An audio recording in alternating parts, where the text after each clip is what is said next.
How to replace car side window glass without going to a shop in Moreno Valley.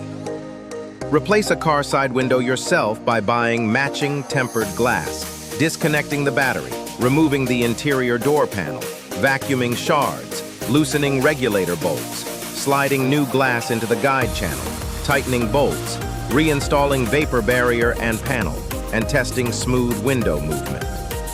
Plan for 90 minutes with basic tools. In Moreno Valley, major auto parts stores along Sunnymead Boulevard and Moreno Beach Drive keep common side glass in stock and lend trim tools at no charge, letting you collect everything locally and complete the job the same day. Moreno Valley Mobile Auto Glass delivers pre-cut tempered glass, suction cups, and trim tools to your driveway in under 30 minutes.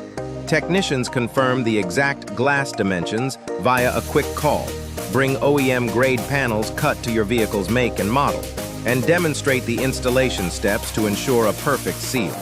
For help, call 951-268-2771 or visit MorenoValleyMobileAutoglass.com.